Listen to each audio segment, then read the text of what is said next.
Pakistan has become a habitual offender when it comes to misusing this august forum to peddle baseless and malicious propaganda against India. In order for there to be peace in South Asia, the actions that Pakistan needs to take are threefold.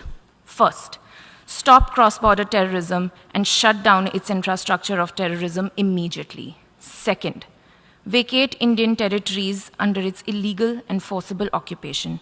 And third, stop the grave and persistent human rights violations against the minorities in Pakistan. What we have heard from India is pure political fiction. Let me list the lies. First, Jammu and Kashmir is not part of India. It never was and never will be. Just ask the people of Jammu and Kashmir. The Security Council done just that. It has decided that the final disposition of Jammu and Kashmir will be decided by its people through a UN-sponsored plebiscite. India accepted the Security Council resolutions. It is obligated to implement them under Article 25 of the UN Charter. It has failed to do so through fraud and force. Instead, India has sought to suppress Kashmiris' demand for their right to self-determination and freedom by imposing a cruel occupation. Since 1989, over 100,000 Kashmiris have been martyred. On 5 August 2019, India gave up all pretense and announced annexation of Jammu and Kashmir. It enlarged its occupation army to 9 lakh, imposed a complete lockdown, turning the beautiful valley of Kashmir into the largest open-air prison in the world. The entire Kashmiri population is the victim of India's brutal tactics. Innocent Kashmiris are killed routinely in fake encounters and cordon and search operations. Collective punishments are imposed with the destruction of entire villages and neighborhoods. The entire Kashmiri political leadership remains incarcerated. 15,000 Kashmiri boys have been abducted, many disappeared and tortured. An information blackout has been imposed by closing media houses and charging independent journalists with terrorism. Indeed, a classic colonial settler project is underway. And yet, the oppressed Kashmiris have not capitulated. They have not given up their demand for freedom from Indian occupation. At all political celebrations, they fly a flag of Pakistan, not India. They cheer the Pakistani cricket team and they shout, Pakistan Zindabad, long live Pakistan. India may forcibly occupy the land of Kashmir, but it has lost its people forever. The second lie is to describe the Kashmiri freedom struggle as terrorism.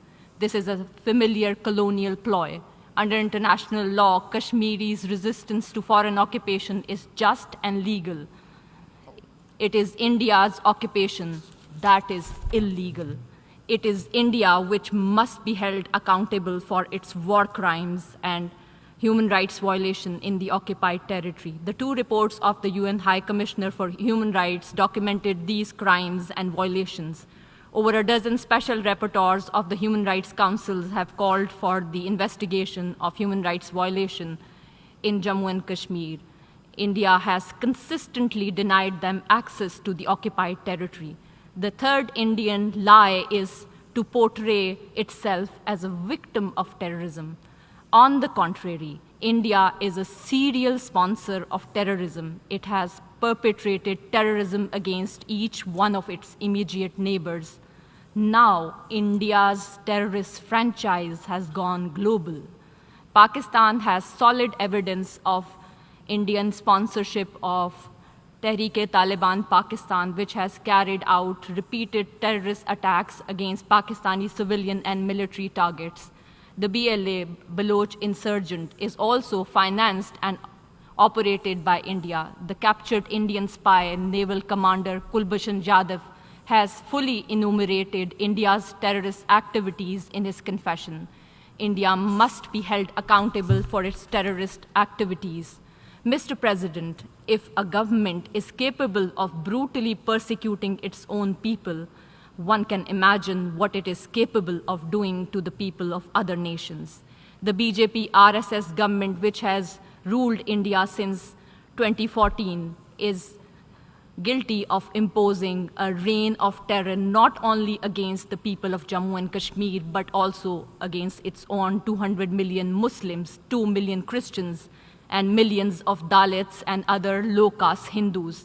India's crimes are well documented. These include pogroms in Gujarat, Mumbai, and Delhi, the frequent lynching of Muslims by cow vigilantes, the bulldozing of Muslim houses and shops, hate speech including calls by political leaders and Hindutva priests for genocide against Muslims.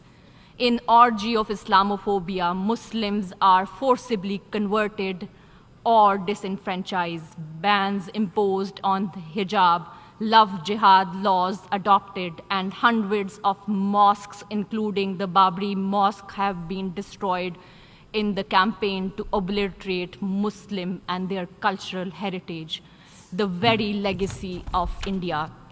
In the first 8 months of 2023, 525 attacks alone took place against Christians, including the recent inhuman massacre of Christians by Hindu tribes in northeast India. Since 2018, 1 lakh cases of crimes were registered against Dalits. Thousands of Sikhs were killed at the Golden Temple in organized riots in 1984 and thereafter. Mr. President, India will not halt these human rights violations of human rights and international law until sense of impunity is removed. The world must stop giving India free pass for strategic reasons.